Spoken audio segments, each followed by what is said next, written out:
भारतीय जनता पार्टीने मराठवाडा सांस्कृतिक मैदानावर एक सभा आयोजित केली होती, ज्याच्यामध्ये देशाचे गृहमंत्री अमित शाह साहेब आले होते आणि स्टेजवर उपमुख्यमंत्री आणि सगळे मोठे नेते मंडळी जे आहे ते स्टेजवर होती.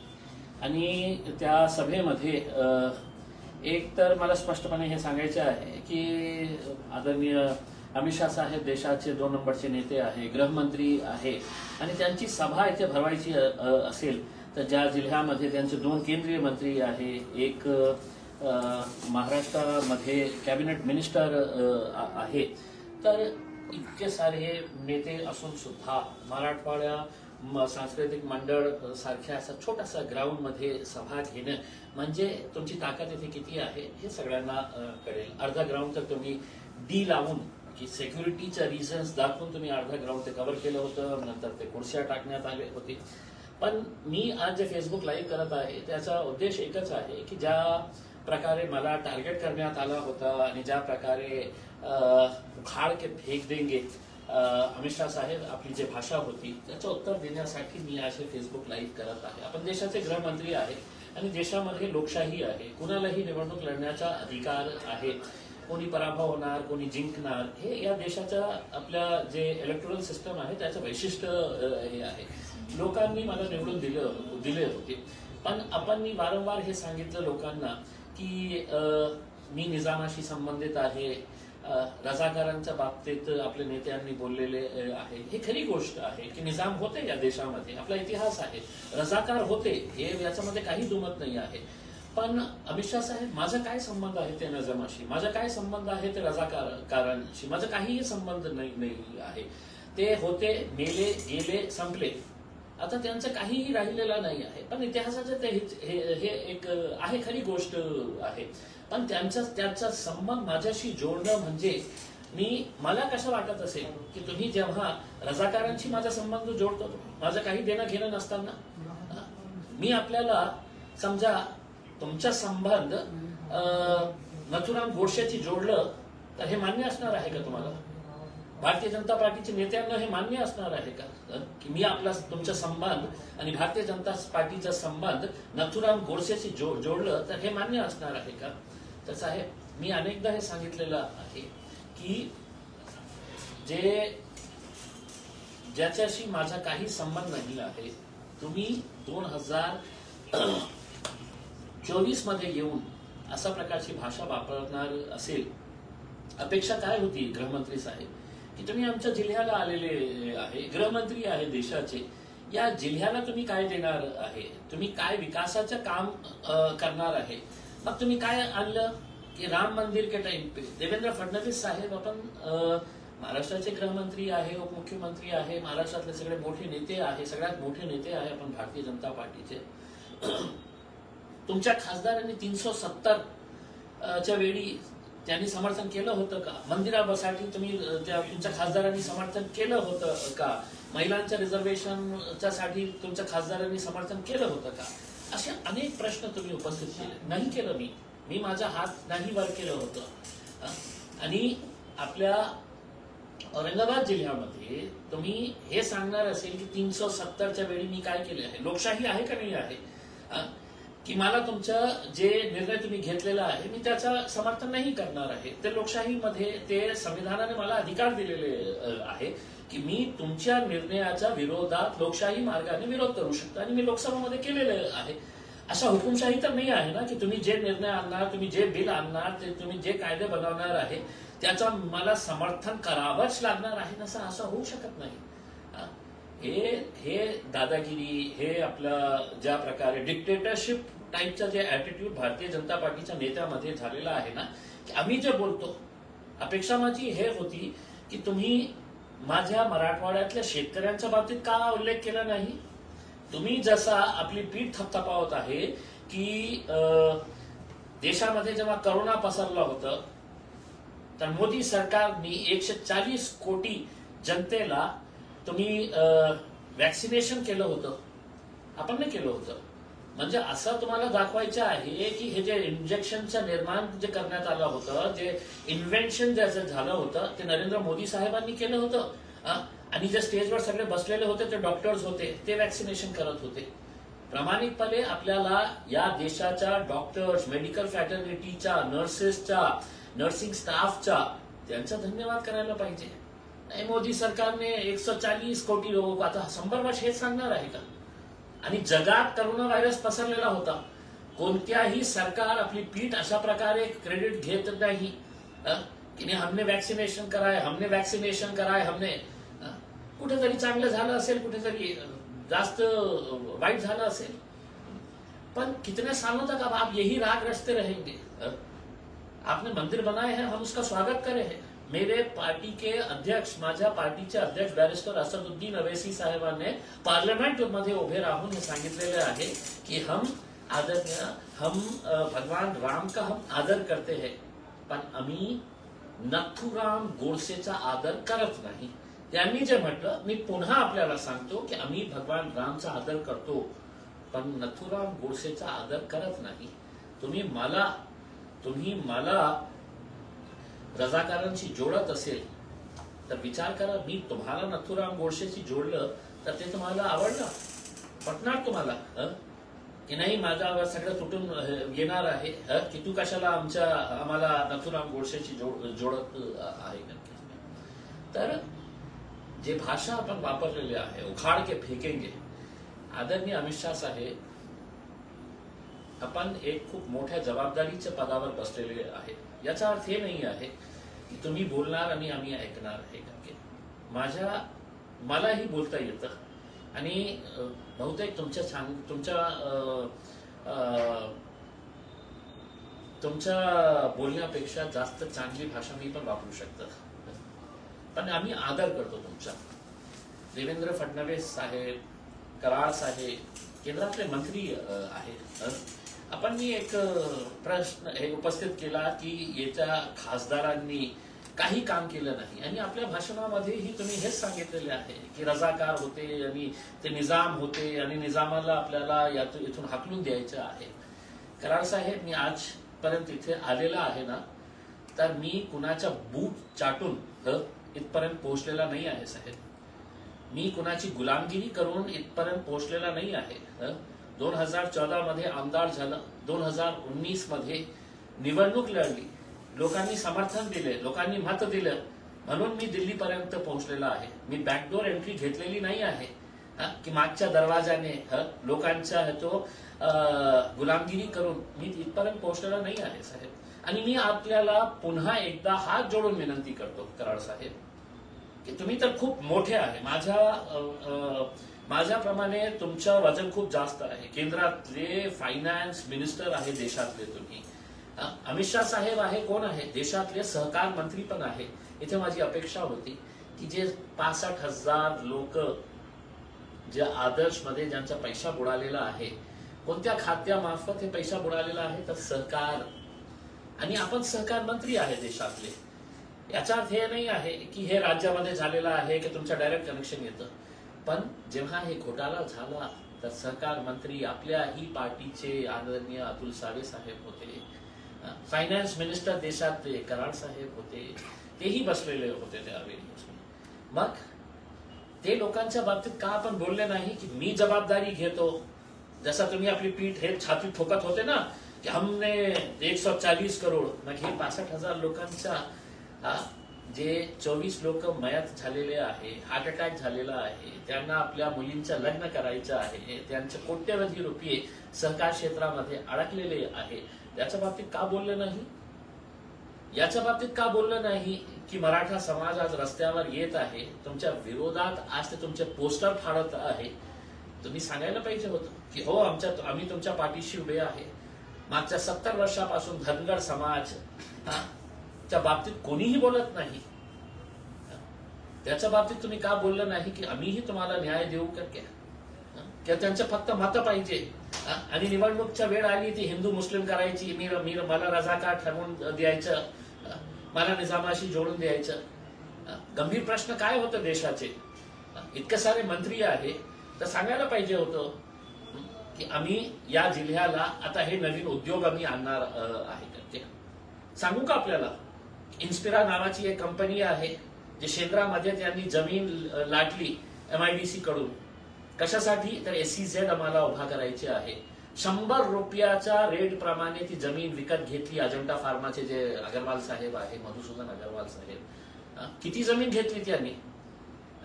110 हेक्टर जमीन घेतली. नंतर ते SEZ कॅन्सल करण्यात आला. 100 रुपये स्क्वेअर फीटची जागा घेतली आणि आता ते महाशय प्लॉटिंग करत आहे. त्याचे किती पैशाला? जे 100 रुपया प्रति स्क्वेअर फीट प्रमाणे जमीन MIDC कडून घेतली, तो महाशय आता 700 रुपये प्रति स्क्वेअर फीट प्रमाणे ते तिथे प्लॉटिंग करत आहे. कोणीही त्याच्या बाबतीत बोलायला तयार नाही आहे. काय कारण? काय आहे की आपल्या मंत्र्यांनीही त्यांच्याकडून काही घेतलं असेल, काही खाल्लं असेल त्यांच्याकडून, म्हणून गप्प बसलेले आहे. मी गप्प बसणारा नाही आहे. मी अनेक असे मुद्दे उपस्थित केलेले आहे आणि तुम्हालाही याच्या बाबतीत बोलण्यासाठी आमची अपेक्षा होती तुम्ही बोलेल का. किती गाड्या आणण्यात आले होते, किती गाड्या कोणत्या गावाला पाठवण्यात आलेल्या आहे, आणि सगळ्या शहरामध्ये मला असं वाटतं की कमीत कमी हजारोंच्या संख्येने तुमचे पोस्टर्स लावण्यात आलेले होते. का अशी वेळ आलेली आहे? अरे एकदा प्रेस कॉन्फरन्स केली असती की अमित शाह साहेब येणार आहे, तर लोकांनी स्वतः यायला पाहिजे होते. पूर्ण शहरामध्ये होर्डिंग्स, अमित शाह साहेबांची सभा होणार आहे, इतकं सारे होर्डिंग्स लावण्याची का गरज? तुम्ही चांगलं काम केलं असतं तर इतकं पब्लिसिटी करण्याची गरजच लागली नाही होती उसने. आणि दुसरं हे पण सांगणं खूप महत्वाचं आहे अमित शाह साहेब, काय आहे की मी दुसऱ्या पक्षांच्या राजनैतिक नेत्यासारखं नाही आहे की तुम्ही काहीही बोलेल आणि मी गप बसून ते स्वीकारणार आहे. तुम्ही घराणेशाहीवर खूप चांगलं बोललो. काय बोलला तुम्ही सांगू का? की सोनिया गांधी को अपने बेटे राहुल गांधी को पंतप्रधान बनाना है, शरद पवार साहब को अपनी बेटी सुप्रिया सुले को मुख्यमंत्री बनाना है, ममता बनर्जी को अपने भतीजे को मुख्यमंत्री बनाना है. खूप सारे तुम्ही नाव घेतले साहेब. याच्या बाबतीत बोलले ना आपण, आणखी ते ठणकावून बोलत होते की घराणेशाही भारतीय जनता पार्टी के अंदर नहीं है, बेटा भतीजे को राजनीति के अंदर लाने के लिए भारतीय जनता, हे तुमचे शब्द होते ना. आता ज्या स्टेजवर लोक बसलेले होते साहेब, त्यांच्या बाबतीत बोलू का मी? एकदा त्यांच्यावर तुम्ही बघितलं असेल तर तुमच्या घराणेशाही चालती. म्हणजे ते रावसाहेब दानवे तुमच्या शेजारी बसले होते, त्यांचा मुलगा तुमच्या मागे बसला होता. हे मंत्री केंद्रातले, त्यांचा मुलगा आमदार तुमच्या मागे बसला होता. राधाकृष्ण विखे पाटील महाराष्ट्रातले मंत्री, आणि त्याच्या मागे जे बसलेला होता, तुमच्या मागे जे बसला होता ते सुजय विखे पाटील, ते खासदार. मुंडे परिवार स्टेजवर बसलेला होता. सगळं परिवार राजनीतीमध्ये होते. तुमच्या शेजारी जे आदर्शवादी अशोक चव्हाण साहेब बसलेला होते ना, त्यांना पदावरून काढायचे आहे, कारण त्यांनी ते आदर्शचे फ्लॅट्स जे डिफेन्सचे होते त्यांनी ते कशा आपल्या परिवाराला दिले होते. हेच देवेंद्र फडणवीस साहेब आणि भारतीय जनता पार्टीचे सगळे नेते ओरडत होते की या मुख्यमंत्र्याला खुर्ची खाली करावा लागेल, आणि त्यांनी खाली केली होती. आणि कुठे जाऊन बसले तर आदरणीय अमित शाह साहेबांच्या शेजारी जाऊन बसून ते दोघं कशा गुपचूप अशा गोड गोड बात हे करत होते. तर हे तुमचा आदर्श आहे साहेब. आणि मला तुम्ही हेच सांगतो कराड साहेब, पुन्हा मी आपल्याला हात जोडून सांगतो की तुम्ही एक प्रश्न उपस्थित केला की या खासदारांनी काही काम केलं नाही. साहेब, मी एकटा असा महाराष्ट्रातला, मी देशातला खासदार असेल की जे लोकांना आवाहन करणार की मी समजा माझ्या 3 वर्षाच्या कारकिर्दीमध्ये, खासदार 5 वर्षाचं असतं, मला फक्त 3 वर्ष मिळाले, कारण निवडून आल्यानंतर माझ्या मागे करोना आला होता. 2 वर्ष 1 रुपयाही मला देण्यात आलेला नाही होता. 2 वर्ष कुठल्याही प्रकारचं काम करण्यात आलं नाही होता. 3 वर्षाचा खासदार होता. आणि तुम्ही माझ्यावर प्रश्न उपस्थित केला की मी काही काम केलं नाही, तर मी लोकांना आवाहन करणार की समजा तुम्ही माझ्या कामावर संतोष नाही तर मला मतदान करू नका. आणि कोणत्याही असा नेत्याला तुम्ही प्रश्न विचारा की मी तुझ्यावर विश्वास केलं होतं, तू काम का केलेलं आहे ते दाखवा. आता मी आपल्याला सांगतो की जागा तुमची, दिवस तुमचा, वेळ तुमचा. तुम्ही सांगा की कुठे यायचे आहे. मी तुमच्या समोर पत्रकारांना बोलवा, आपण दोघं बसू, आणि मी एकटा बसतो. तुम्ही तुमचे सगळे जे दुसरे नेते आहेत तुमच्या पार्टीतले सगळ्यांना बसवा तिथे. मी काय काम केलेलं आहे मागच्या 3 वर्षामध्ये आणि तुम्ही काय काम केलेले आहे याचा हिशोब करू आपण. भाषणामध्ये तर मी पण आपल्या बाबतीत काहीही बोलू शकतो साहेब. पण आता वेळ आलेली आहे की तुमचा हिशोब करण्याची आणि माझा हिशोब करण्याची. तर मी आपल्याला स्पष्टपणे सांगतो की स्टेजवर तुम्ही फक्त टाळ्या घेण्यासाठी अमित शाह साहेब जेव्हा माझ्या बाबतीत बोललं की हे निजाम को वापस भेजना है, लोकांचा प्रतिसाद नाही होता साहेब, लोकांनी टाळ्या नाही वाजवले. मग तुम्ही त्यांना सांगितलं तुमको चाहिए का, बजाओ जोर से, बोलो, तब है तो उन्होंने तालियां बजाई है. खरं काय आहे, खोटं काय आहे, अमित शाह साहेब लोकांना आता सगळं काही कळू लागलेलं आहे. हे जे मोबाईल फोन आहे ना अमित शाह साहेब, याच्यामध्ये सोशल मीडियाचा फेसबुक असतं, व्हॉट्सअप असतं, युट्यूब असतं, याच्यावर सगळं लोक बघत राहतं की आपण काय काम केलेले आहे, आपण काय बोललेले आहे, आपण कशा प्रकारचे वागणूक देत आहे लोकांना, हे सगळं लोकांना कळतं साहेब. तुम्हाला बोलण्याची आवश्यकता नाही आहे. आणि मी पुन्हा सांगतो ना की माझ्यापेक्षा चांगलं कॅन्डिडेट आहे आणि लोकांना असं वाटत असेल की नाही आम्हाला याला मत द्यायचं आहे तर त्यांनी द्यावं. पण उखाड फेकणं आहे. आणि तुम्ही माझा संबंध निजामाशी, रजाकारांशी जोडत असेल तर मी सहन करणार नाही. आणि तुम्ही हे बोलणार पुन्हा तर मीही बोलणार की तुमच्या पार्टीचा संबंध जे आहे ते नथुराम गोडसेची आहे. आम्ही रामचा आदर करतो, आम्ही भगवान रामचा आदर करतो. आणि साहेब शोभत नाही आपल्याला जेव्हा सगळे नेते भाषण द्यायला उभे राहिले तर छत्रपती शिवाजी महाराज की जय, छत्रपती संभाजी महाराज की जय, हे आपल्या तोंडातून शोभत नाही साहेब. कारण छत्रपती शिवाजी महाराज कोण होते, किती महान होते, आणि त्यांनी कधीही जाती धर्मामध्ये भेद केलं नाही. त्यांच्यासोबत मुसलमानही होतं. पण आज फक्त आपल्या राजनैतिक स्वार्थासाठी हे महापुरुषांचं नाव तुमच्या तोंडातून, तुमच्या पार्टीच्या तोंडातून शोभत नाही. कारण जे काम 80 वर्षापूर्वी रजाकारने केलं होतं, या देशाला तोडण्याचा, फोडण्याचा, या देशाला कमजोर करण्याचं काम जे रजाकार करत होते, आज 80 वर्षानंतर हे काम कोणत्या राजनैतिक पक्ष करत आहे मला लोकांना सांगण्याची आवश्यकता नाही आहे. लोकांना सगळ्यांना माहित आहे की या देशामध्ये जाती धर्मामध्ये, समाजामध्ये तेढ निर्माण करण्याचं काम कोणता पक्ष करत आहे. म्हणून फक्त आपल्या राजनैतिक स्वार्थासाठी अब की बार 400 पार, आणि महाराष्ट्रामध्ये 48 लोकसभाची सीट आहे, त्याच्यापैकी किती जिंकायच्या आहे आपण निकाल आकडा दिलेला आहे की 45 सीट भारतीय जनता पार्टी आणि त्यांचे पक्ष निवडून येणार आहे. 3 सीट कशाला सोडले अमित शाह साहेब? तुम्हालाही माहित आहे की त्या 3 सीट मध्ये 1 सीट माझी आहे. आणि तुम्हाला तर टार्गेट कोणाला करायचं होतं? आम्ही तर खूप छोटी पार्टी आहे साहेब, देशाचे गृहमंत्री आहे तुम्ही, आमचे फक्त 2 खासदार आहे. इतकी भीती की तुमच्या पूर्ण भाषणामध्ये निजाम, रजाकार, याच्या बाबतीत बोलण्याचं नाही. काहीतरी कन्स्ट्रक्टिव्ह बोलले असते, आम्ही त्याचं स्वागत केलं असते. पण तुम्ही भाषण केलं आणि गेलं. पण मी स्पष्टपणे सांगितलं, तुमच्या एक शब्दाचं मी उत्तर द्यायचं होतं. मला कालपासून मला हे लागलं होतं की नाही उत्तर तर जवाब तुम्ही दूंगा करके उसके अंदर. कारण मला माहित होतं साहेब, भारतीय जनता पार्टीच्या सगळे नेत्यांना मला सगळं माहित होतं की कालच्या सभेमध्ये महफिल तुम्हारी सजने वाली थी और चर्चा मेरा होने वाला था उसमें.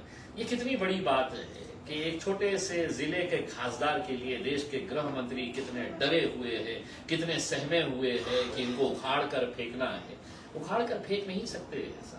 लोकतंत्र है, डेमोक्रेसी है. तुम्हारे कैंडिडेट को खड़ा करिए. तुम कौन सी पार्टी लड़ने वाली है अभी तक इसका भी हिसाब किताब बराबर नहीं हुआ है.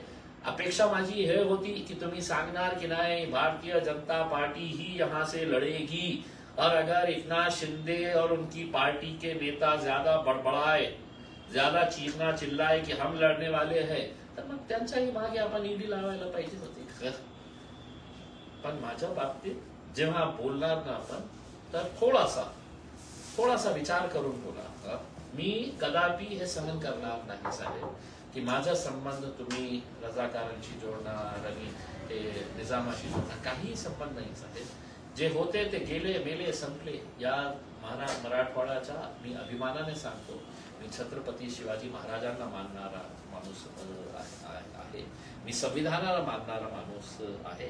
तर कृपा करून नेक्स्ट टाइम आपले नेते जेव्हा इथे येतील आणि एक गोष्ट जाता जाता, हमने पानी दे दिए, हमने घर दे दिए. आदरणीय अमित शाह साहेब, आपल्याला सांगतो की 2 केंद्रीय मंत्री आहे, एक आपल्या राज्याचा मंत्री आहे. किती 65,000 65,000 या जिल्ह्यातले लोकांनी प्रधानमंत्री आवास योजनेसाठी अर्ज केलं होतं. 2016 पासून ते आजपर्यंत वाट बघत आहे. मी आपल्याला चॅलेंज करतो, आपल्या मंत्र्यांनी सांगावं की आमच्या जिल्ह्यामध्ये एक घर दाखवा, एक घर. मी भर रस्त्यात तुमच्या समोर येऊन तुम्हाला सॅल्यूट करेल. एक घर दाखवा की आम्ही पंतप्रधान आवास योजनामध्ये आम्ही एका माणसाला आम्ही घर दिलेले आहे. 62,000 लोक वाट बघत आहे.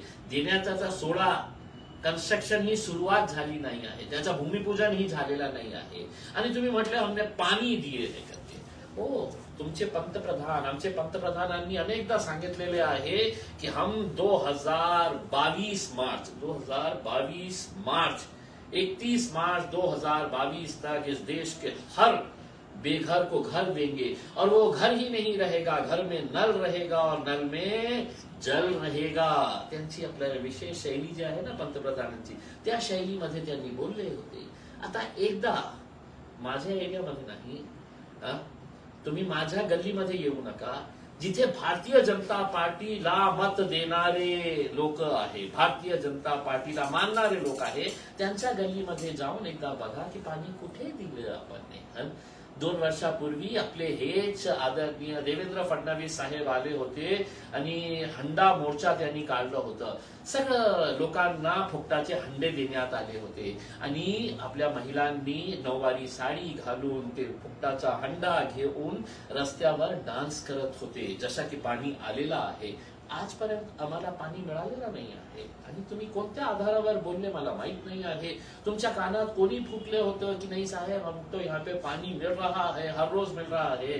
या शहरामध्ये आजही 8-10 दिवसानंतर पाणी मिळत आहे. आणि कोणत्या आधारावर तुमने बोल दिए है की हमने घर भी दे दिए, पाणी भी दे दिए है करके. मी आपल्याला चॅलेंज करतो, खूप लहान माणूस आहे मी तुमच्यापैकी, पण तुम्ही सांगा तुम्ही मला हे सांगा की माझ्या जिल्ह्यातले 3,300 असे खोल्या आहे सरकारी स्कूलमध्ये की ज्याच्यावर पक्की छत नाही आहे. आपण तर 5 स्टार हॉटेलमध्ये राहिलेच आहे. 1-2 तासासाठी त्या ग्रामीण एरियाच्या शाळामध्ये जाऊन, या उन्हात जाऊन तुम्ही बसून मला दाखवा कशा ते ग्रामीण एरियातले मुलं तिथे बसत असेल साहेब. आणि पुन्हा आपल्या कराड साहेबांना सांगतो की साहेब, कृपा करून माझा आवाहन स्वीकारा, डेट द्या, मी तुमची वाट बघत आहे, कधी आपल्याला बसायचे आहे. तुम्ही तुमचा हिशोब करा, मी माझा हिशोब करायला तयार आहे.